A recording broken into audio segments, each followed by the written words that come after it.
L'initiative pédagogique d'un enseignant soulève l'indignation. Une trentaine d'élèves de 3e secondaire ont eu à lire dans leur cours de français un texte particulièrement salé, choquant, disent même certains.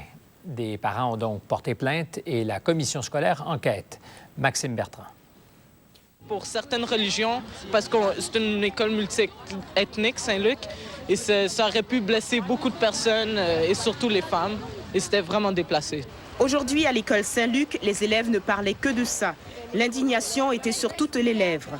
Moi, je trouve ça vulgaire. J'ai jamais lu des choses comme ça dans une école avant, puis ça me choque. C'était un texte en jargon québécois, et puis c'est pour nous aider à comprendre, mais d'après moi, ça n'a pas de place dans une école avec des jeunes de notre âge.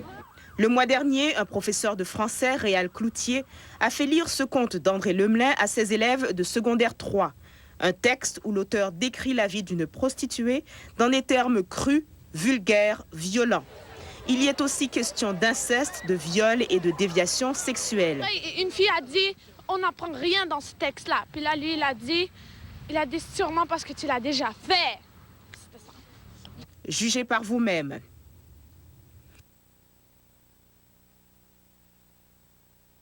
Et cet extrait est loin d'être le plus explicite. J'ai trouvé le texte très dur. Je ne l'aurais pas donné à des élèves même de secondaire 5. L'Alliance des professeurs a tenté de défendre l'enseignant, mais on sentait le malaise. Si c'est un texte qui est pris comme là, sans exercice, on peut effectivement questionner qu'est-ce que l'enseignant a recherché en faisant lire ça. La commission scolaire de Montréal a décidé de faire enquête après avoir reçu une plainte d'un parent. En plus de 30 ans de carrière, c'est la première fois que je suis confronté à une telle situation. Le ministère de l'Éducation estime que l'enseignant a commis une erreur de jugement grave. Il refuse de cautionner un tel manquement. Maxime Bertrand, Radio-Canada, Montréal. Le sénateur Pierre